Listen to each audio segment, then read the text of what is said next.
大家好，我是娟子。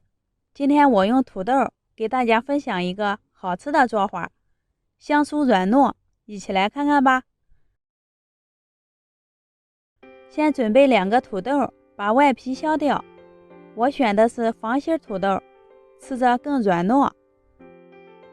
洗净以后再切成薄片，越薄越容易蒸熟。切完以后装到盘子里。水开以后上锅蒸上15至20分钟。趁这会儿准备配菜，准备半根胡萝卜切成片状，切条之后改刀切成胡萝卜丁，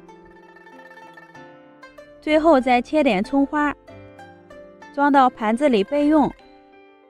时间到以后取出土豆片，用筷子轻易扎透，说明已经蒸熟啦。倒在大盆里，用擀面杖捣成土豆泥，接着在土豆泥里打入3个鸡蛋，加入适量的盐，半勺五香粉，2克小苏打，把切好的葱花、胡萝卜丁也倒进去，充分的给食材搅拌均匀。这里加小苏打起到蓬松酥脆的作用。搅匀以后，再分次加入面粉约200克，边加边搅拌。给大家看一下，像这样的稠度就可以啦。静置10分钟。10分钟以后，把菜糊倒进保鲜袋里面，把口系结实。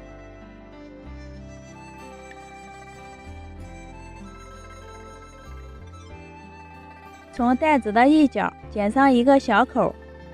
起锅烧油，用筷子试一下油温，放进去立马冒出密集的气泡即可。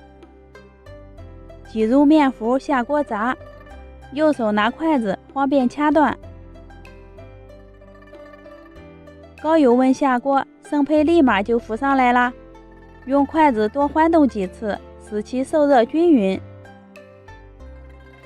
全程开中小火炸至，约炸上2分钟。表皮呈金黄色即可出锅，看这颜色有没有食欲？咱们的土豆条就做好啦。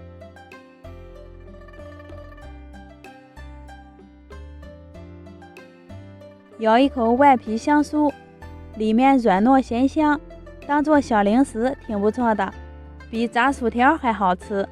喜欢的朋友可以试一下，点击我的头像可以看到更多家常美食。谢谢你的观看，我们下期见。